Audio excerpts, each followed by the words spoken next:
So this is another example जिसके अंदर हमारे पास एक रेफरेंस नोड है और दो नॉन रेफरेंस नोड्स हैं। इसके अलावा और कोई नोड नहीं बनता है यहाँ पे। ठीक है, so we have a node V1, we have a node rather we have a node 1 जिसके ऊपर हम वोल्टेज हमने दिया है V1, we have a node 2 जिसको वोल्टेज हमने दिया है V2।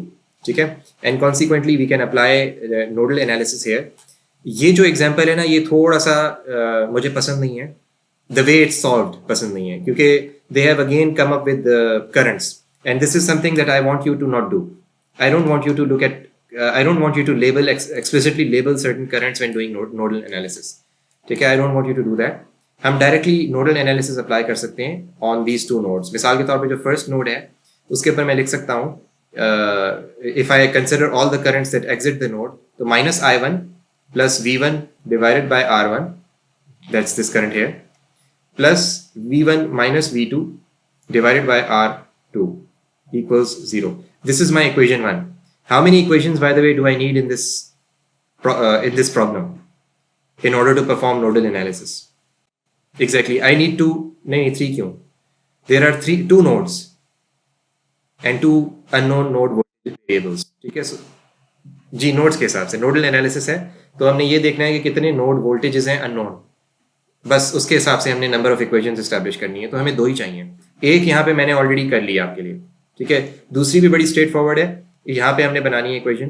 ठीक है, so minus I2 is the current that exits this node, plus V2 minus V1 divided by R2, plus V2 minus 0 because of this divided by R3।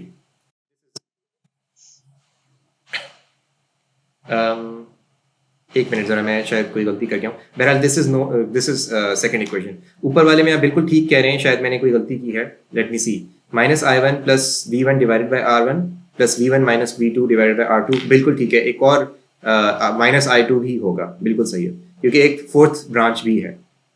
इस node के ऊपर 4 branches हैं, तो 4 करंट्स होंगे in order to fully write out the KCL equation.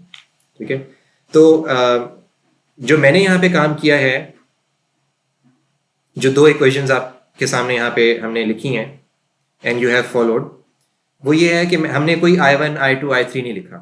और ये I don't like approach, क्योंकि ये एनालिसिस बाय इंस्पेक्शन हो जाता है।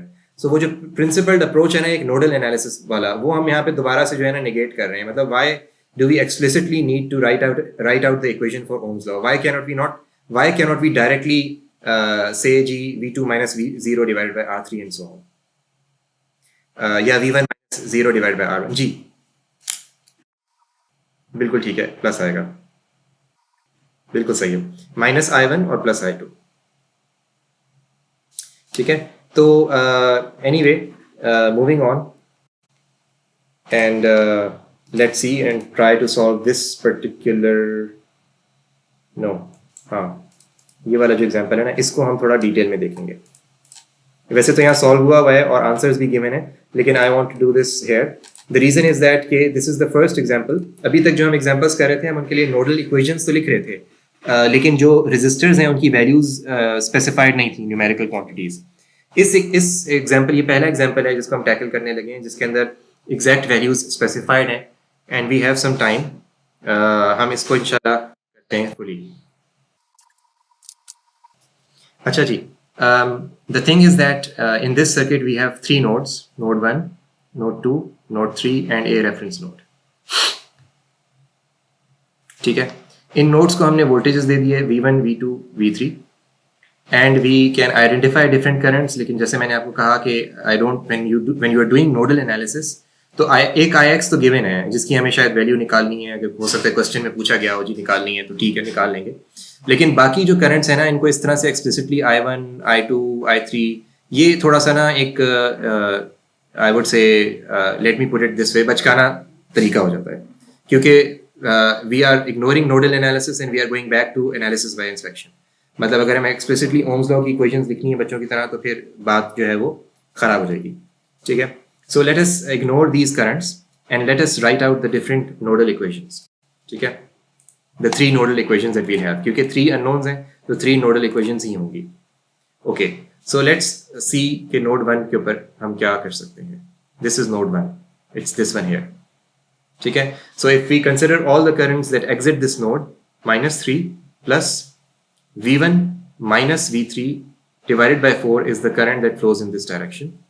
और by the way आपको ये एरो बनाने की जरूरत नहीं है, मतलब अपने सर्किट के ऊपर, ये this is just me trying to illustrate to you guys, ठीक है. V1 minus V3 divided by 4 plus V1 minus V2 divided by 2 is the current that flows in that direction. ठीक हो गया, equals 0. अच्छा, अब असल काम जो यहाँ पे है, असल काम से मुराद दो असल काम होते हैं ना. एक तो काम ये है कि आपने नोडल एनालिसिस की इक्वेशन लिख ली, तो वो तो हमने लिख ली और ठीक लिखी है, इसमें कोई प्रॉब्लम नहीं है.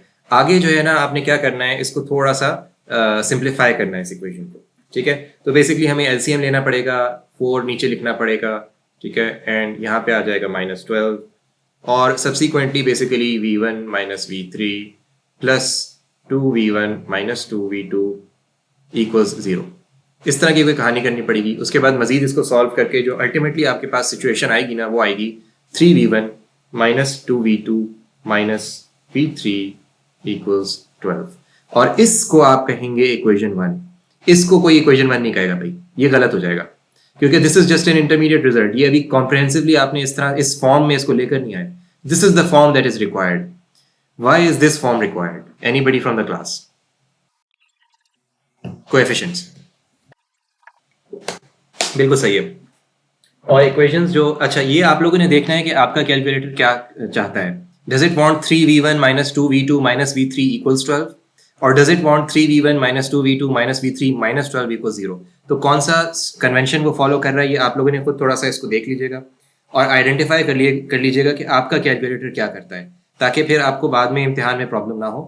And you have to solve these sort of equations, many of these sort of equations before you sit in the exam, ठीक है. बगैर इसको कैलकुलेटर चलाए मत बैठिएगा इम्तिहान में. एंड अगेन ये भी आप देख लें कि आपका जो कैलकुलेटर है वो 3 इक्वेशन सॉल्व कर लेता है या मतलब ज़्यादा भी कर सकता है या नहीं कर सकता है. अगर, क्योंकि मेरा सिर्फ 3 करता है, तो आगे इंशाल्लाह probably on Thursday I will try and solve some problem with you, जो कि एक जिसके अंदर 5 वेरिएबल्स होंगे, लेकिन हम ये करेंगे कि 2 को एलिमिनेट कर देंगे और 3 का जो है हम एक सोल्यूशन करेंगे. और ये सारी चीज़ें आपको गालिबन आती भी हैं, लेकिन this is just a revision for you guys, ठीक है, in the context of nodal analysis. तो इसको हमने कहा है नंबर 1, बिकॉज ये एक standard form of the equation of a straight line, या स्टैंडर्ड स्ट्रेट लाइन तो नहीं कहूँगा, प्लेन कहूँगा क्योंकि 3D है, but you can say standard form of the linear equation है ये. और इस फॉर्म में हमें इस चीज़ को लेकर आना है. अब हम इसी तरह से नोड 2 की इक्वेशन लिखेंगे. नोड 2 की जो इक्वेशन है ना, वो भी बड़ी स्ट्रेट फॉरवर्ड है. इस नोड पे हमने लिखना है, ठीक है. So all the currents that exit node 2 are basically V2 minus V3 divided by 8 plus V2 minus 0 लिखने की जरूरत नहीं है, divided by 4 plus V2 minus 1 divided by 2. अब जो गलती स्टूडेंट्स करते हैं ना, वो ये करते हैं कि वो आईज को ले आते हैं I1 I2 I3 or they try and play in terms of the currents, which is wrong. It is wrong. It is wrong. Why is it wrong? Somebody from the class. Let me repeat my question. One mistake that students typically do is to try and involve currents I1, I2, I3, you know, these currents. Ix पहले given होता है question के अंदर confuse करने के लिए, तो वो कहते हैं चलो I1, I2, I3 को भी ले आते हैं बीच में. So why is this wrong?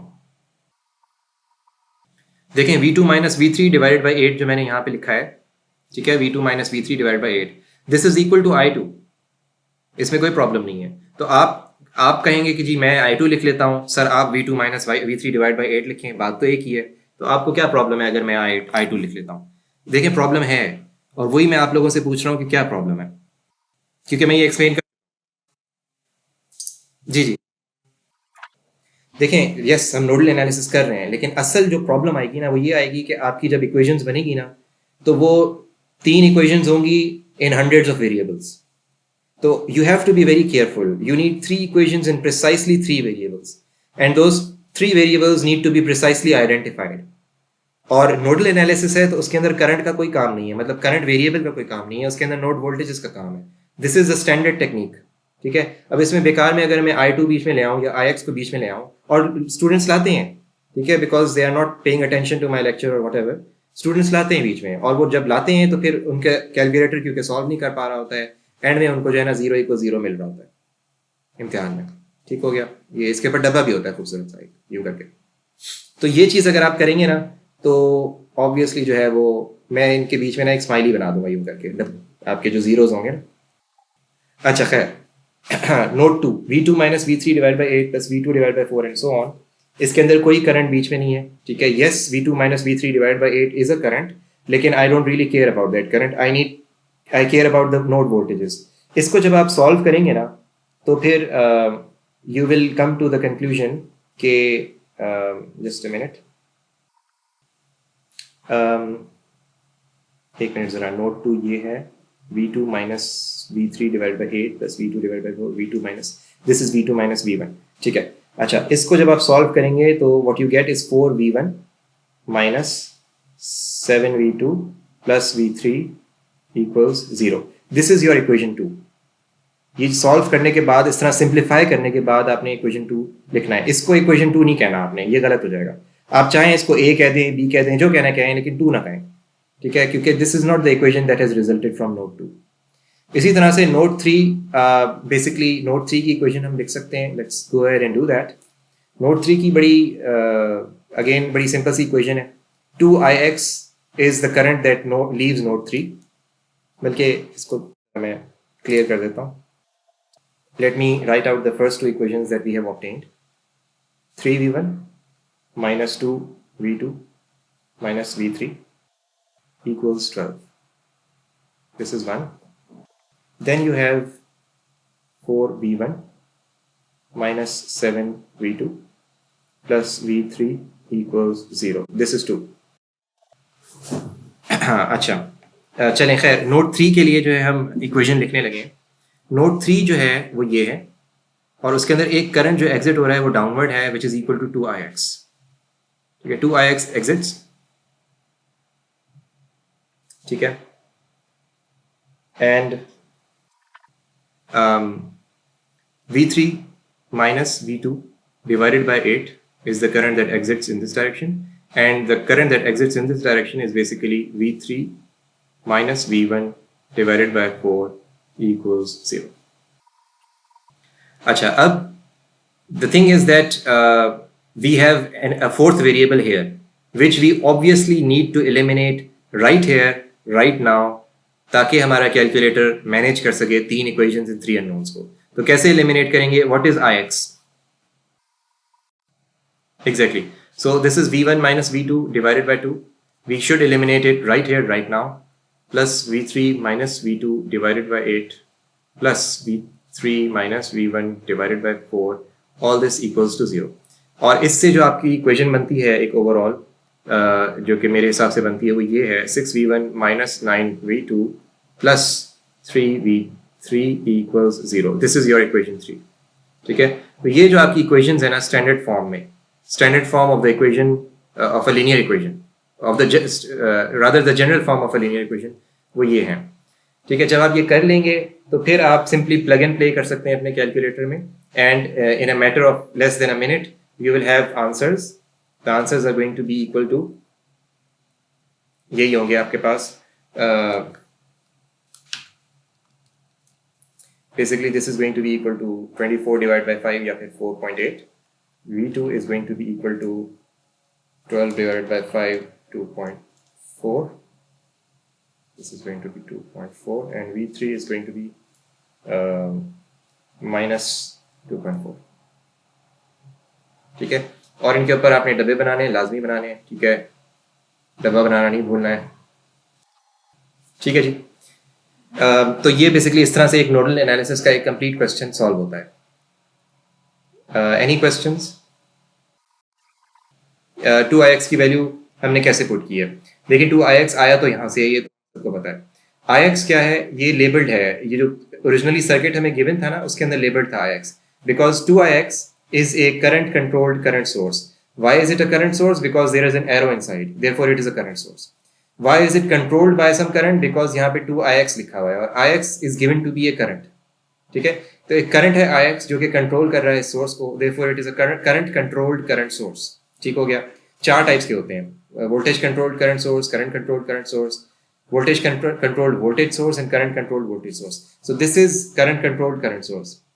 अच्छा, उसके बाद जो कंट्रोलिंग करंट है Ix, वो कहाँ पे है? वो ये है, ठीक है। That is clearly V1 minus V2 divided by 2 is the current that flows through this branch, which is equal to Ix. तो Ix है V1 minus V2 divided by 2, ठीक है। It is important to eliminate the variable here, क्योंकि अगर आप इसको carry forward करेंगे तो ये जो खूबसूरत सी शक्ल है इस इक्वेशन की, जो कि आप डायरेक्टली प्लग एंड प्ले कर सकते हैं अपने कैलकुलेटर में, वो नहीं आएगी। तो ये दो इक्वेशंस तो बड़े अच्छी तरीके से निकल गए। ये तीसरी आपको नहीं मिल रही होगी, आप फंसे हुए होंगे Ix के अंदर। जब आप फंसे हुए होंगे तो फिर आप यानी अगर प्रैक्टिस ठीक नहीं होगी तो फिर वहां पे गलती हो जाएगी, ठीक है। Any other question? बिल्कुल निकल सकता है। देखें, एक दफा आपने जब नोड वोल्टेजेस फाइंड कर लिए ना पूरे सर्किट में, जस्ट द नोड वोल्टेजेस, इसका मतलब आपने पूरे सर्किट को सॉल्व कर लिया, ठीक है। किस तरह से किया? हम क्या करते हैं, सबसे पहले तो इस सारी कहानी को क्लीन करते हैं। उसके बाद हमने, देखें, हमें पता है V1, हमें पता है V2, हमें पता है V3, ठीक है। एग्जैक्ट वैल्यूज जो हैं वो क्या है? 4.8 आई थिंक इतनी ही थी। V2 equals to 0.4 and V3 equals to -2.4। अब आपको कुछ भी चाहिए सर्किट के बारे में, यू कैन फाइंड इट। क्यों? देखें, अज्यूम करें आपको I1 चाहिए। So what is I1? I1 is simply V1 minus V2 divided by 4। इसी तरह से what is I2? I2 is basically V2 minus V3 divided by 8।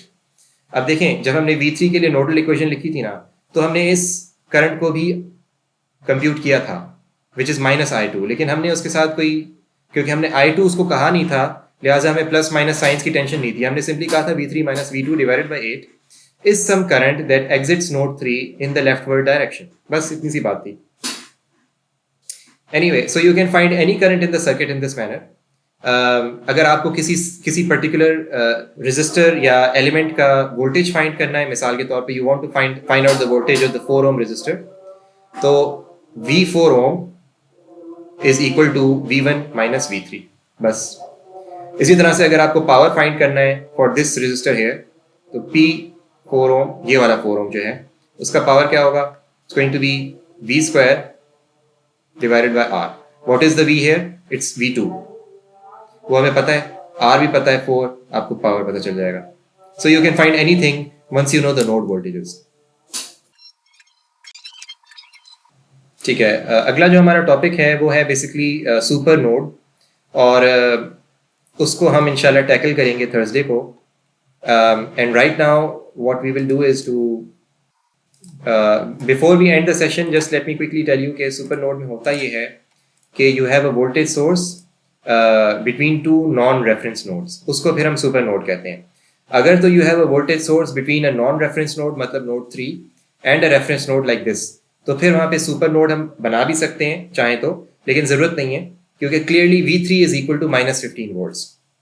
Why? Because I can write simply, I can say V3 equals 0, rather इसको इस तरह नहीं करते, यूं करते हैं 0 minus V3 equals 15 volts plus 15 volts. क्यों?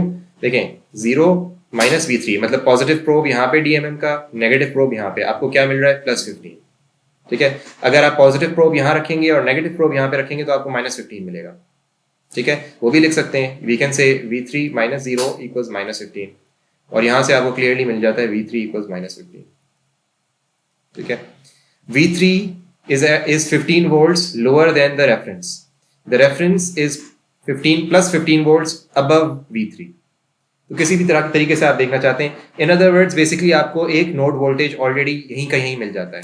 अगर तो voltage source is between a non reference node, in this case node 3, and between a reference node, तो फिर तो ये बड़ा इजी केस है। लेकिन अगर जो वोल्टेज सोर्स है वो between two non reference nodes हैं, तो फिर उसको हम कहते हैं सुपर नोड, और वो थोड़ा सा एक कॉम्प्लिकेटेड सिनारियो है।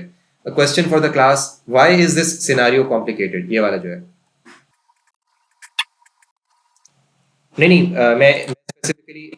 मैं स्पेसिफिकली इस केस के साथ कंपेयर नहीं कर रहा, मैं वैसे ही आपसे पूछ रहा हूँ कि in general, why do you think this scenario is difficult for nodal analysis? ठीक है, एनी अदर ओपिनियन? असल चीज ये है कि हमें करंट का नहीं पता, ठीक है। अज्यूम करें हमें नोडल एनालिसिस अप्लाई करनी है नोड 1 पे, तो क्या लिखेंगे? V1 divided by R2, current exiting in this direction, then current exiting in this direction is easily V1 minus V3 divided by R1, कोई problem नहीं है. उसके बाद what is the current in this direction? We don't know, and that is why this configuration is troublesome. Similarly, node 2 के लिए हम लिखना चाहें, अगर हम नोड 2 के लिए लिखना चाहें तो फिर यही प्रॉब्लम होगा. ठीक है, तो लेट्स से कि ये I1 है, अज्यूम करें. ठीक है, V1 minus V3 divided by R1 plus V1 divided by R2 plus I1, इसको हम लिख सकते हैं 0 के बराबर. इसी तरह से ये नोड 1 था. नोड 2 के लिए हम क्या लिख सकते हैं? V2 divided bye R4 minus I1. क्यों? क्योंकि I1 इस डायरेक्शन में है. ठीक है, सो माइनस I1, एग्जिटिंग क्या होगी? Minus I1 plus V2 minus V3 divided by R3 equals 0. हम सिंपली ये कर रहे हैं कि इन दोनों इक्वेशंस को ऐड कर रहे हैं. When we work with super nodes we simply add these two equations up. जब इन दोनों इक्वेशंस को ऐड कर रहे हैं तो in other words we are applying nodal analysis to this super node. एक बहुत बड़ा नोड है, इसके अंदर की क्या कहानी है वी डोंट रियली केयर. मतलब I1 को हम इग्नोर करेंगे. यहाँ पे प्लस I1 है, यहाँ पे माइनस I1 है, ये कैंसिल आउट हो जाएंगे. ये जब कैंसिल आउट हो जाएंगे तो we will get a nodal equation, a joint combined nodal equation for both these nodes, जो कि इस तरह से लिखी जाती है. ठीक है, so this is nodal super nodal analysis. You can call it nodal analysis involving a super node. तो एक इक्वेशन आपको यहां से मिलती है, एक इक्वेशन आपको नोड 3 की मिल जाएगी. इन दिस केस तो बड़ी स्ट्रेट फॉरवर्ड है, लेकिन इन जनरल नोड 3 की इक्वेशन मिल जाएगी. और एक थर्ड इक्वेशन आपको कहां से मिलेगी? हाँ जी, any suggestion from the class? उसकी वजह यह है कि आपने you have to play with the node voltages because you need 3 equations in 3 unknowns. और एक थर्ड इक्वेशन ये है V2 माइनस V1 इक्वल्स 10, जो कि यहां से निकली है, इस सुपर नोड से निकली है. बड़ा इजी है. V2 is 10 volts above V1, V2 minus V1 is 10. तो ये एक थर्ड इक्वेशन है आपको, जो कि रिलेशनशिप दे रही है between the variables V1, V2 and V3 also, जो यहाँ पे उसका कोएफिशिएंट 0 है इस पर्टिकुलर इक्वेशन के अंदर, लेकिन बहरहाल आपको एक रिलेशनशिप मजीद मिल रही है. तो these are the 3 equations that you get to do nodal analysis using super nodes. ठीक है, एनी क्वेश्चंस? ओके, चलें, थैंक यू वेरी मच.